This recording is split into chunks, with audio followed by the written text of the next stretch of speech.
Aujourd'hui, dans notre tour de France de la Renaissance, nous nous arrêtons à Soissons, dans l'Aisne.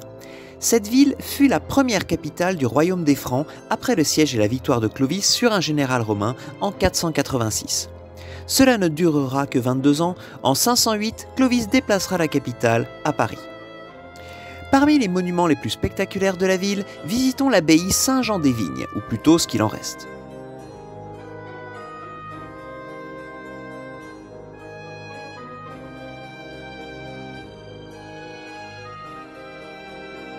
L'abbaye a été fondée en 1076 par Hugues le Blanc, un seigneur de la région.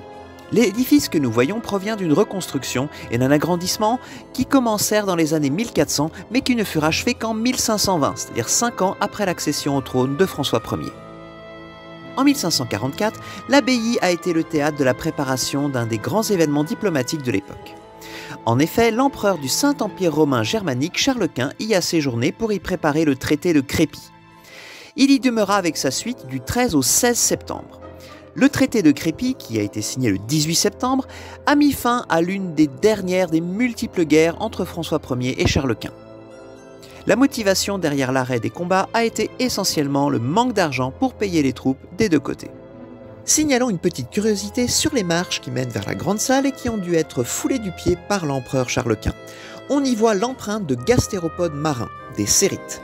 Les roches qui ont permis la construction de ces marches proviennent de carrières qui creusent dans le calcaire dit du Lutétien, issu de la sédimentation dans un océan datant de 40 millions d'années et qui entoure Soissons, comme on peut le voir sur cette carte.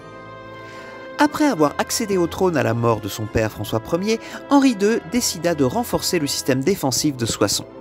La colline Saint-Jean et son abbaye étaient alors en dehors de la ville, juste à côté.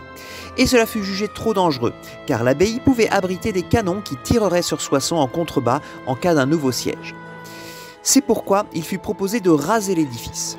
Les habitants de Soissons protestèrent violemment, et l'évêque de Soissons, Mathieu de Longuejoue, un proche du roi, réussit à sauver l'abbaye grâce à son influence, et il réussit à faire étendre l'enceinte de la ville pour englober l'abbaye.